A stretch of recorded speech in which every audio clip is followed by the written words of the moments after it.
నడుము నొప్పొస్తుందని ఒక ఆవిడైతే కప్పలు మింగిందంటండి. 5 కప్పల్ని ఒకేసారి మింగేసిందంట. బతికున్న కప్పల్ని అవి గూడా.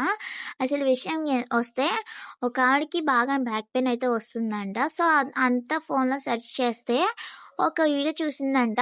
కప్పల్ని బతికున్న కప్పల్ని మింగితే తగ్గుతుంది అని చెప్పేసి.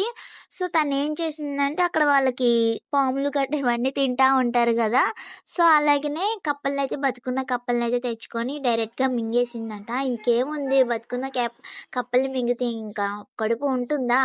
మొత్తం ఫుల్ పాయిజన్ అయిపోయిందంట. మరుక్షణం హాస్పిటల్‌లో జాయిన్ చేశారంట.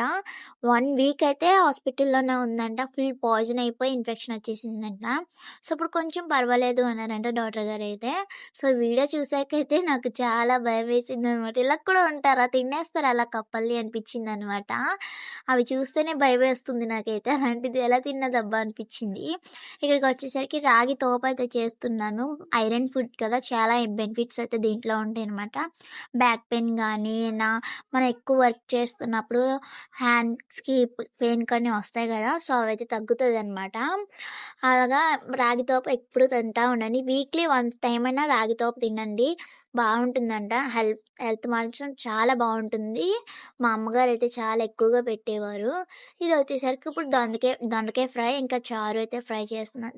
చారు పెట్టి దొండకాయ ఫ్రై చేస్తున్నాననమాట. మా వీడియో కొత్తగా చూస్తున్నట్లయితే లైక్ చేయండి అండ్ షేర్ చేయండి. సబ్స్క్రైబ్ చేయండి మా ఛానల్‌ని. అండ్ ఇంకా మంచి మంచి న్యూస్ అండ్ మంచి మంచి వీడియోస్, కామెడీ వీడియోస్ కూడా వస్తా ఉంటాయి. చూడండి ఖచ్చితంగాను. ఉంటానండి మరి. దొండకాయ ఫ్రై అయితే ఇంకా మగ్గాలండి.